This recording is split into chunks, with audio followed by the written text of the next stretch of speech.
बातमी रोहित आर्यवर झालेल्या गोळीबाराबद्दल मतमतांतर समोर आली आहे। पोलीस चकमकीविरोधात वकील सातपुते हे न्यायालयात दाद मागणार असल्याचं कळतंय।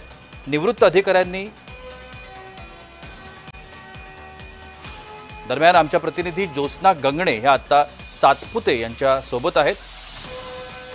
Jyotsna, over to you.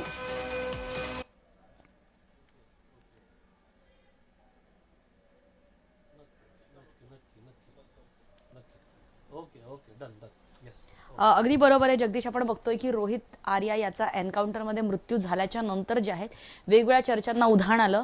मात्र आता या एन्काउंटरवरतीच संशय उपस्थित केला जातोय। आपल्यासोबत ॲडव्होकेट नितीन सातपुते त्यांनी हा संशय व्यक्त केलेला आहे आणि त्याचप्रमाणे ते वकील सातपुते जे आहेत ते कोर्टामध्ये याचिका सुद्धा दाखल करणार आहेत। सर, जय महाराष्ट्रमध्ये तुमचं खूप खूप स्वागत आहे। काय सांगाल की नेमका तुम्हाला या संपूर्ण एन्काउंटरवरती प्रश्नचिन्ह का उपस्थित होतोय? ॲक्च्युली काय हे जे कालचं घटना जी घडलेली आहे हे बरोबर पाहता आम्ही जर क्रिमिनल लॉयर म्हणून जर आम्ही पाहिलं तर हे आम्हाला लगेच आढळतं की हे चुकीच्या पद्धतीने त्याची हत्या केलेली आहे। एन्काउंटर हा असा नसतो। एन्काउंटर तुम्ही जर पाहिलं असेल मागच्या जर अनेक वर्ष तुम्ही आता पत्रकार ते करता तुम्हालाही माहिती आहे एन्काउंटर कशी झाली। जिथे आतंकवादी किंवा गँगस्टर किंवा एखादा गुंड क्रॉस फायरिंगमध्ये फायरिंग करतात अशा वेळेस तो सेफ्टीसाठी रिटॅलिएट करण्यासाठी तो केलेला असतो। आता ह्या केसमध्ये कसं काय रिटॅलिएट हा सर्वसामान्य मराठी माणूस आहे ज्याची कोणतीही गुन्हेगारी पार्श्वभूमी नाही, तो टेररिस्ट पण नाही, गँगस्टर पण नाही, कुठल्या गँगशी संबंध नाही। उलट सरकारचं सोबत त्यांनी काम केलेलं आहे, मुलांसाठी काम केलेलं आहे।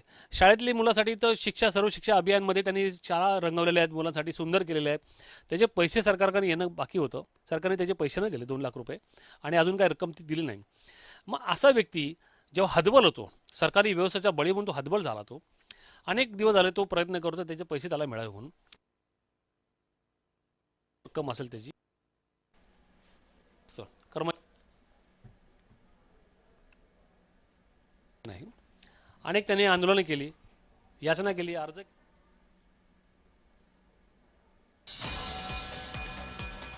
तर वकील नितीन सातपुते यांच्या सोबत आम्ही चर्चा करण्याचा प्रयत्न करतोय। या सगळ्या पाठीमागची त्यांची भूमिका जाणून घेण्याचा प्रयत्न करतोय, कारण ॲडव्होकेट नितीन सातपुते हे या प्रकरणाविरोधात दाद मागण्याच्या तयारीमध्ये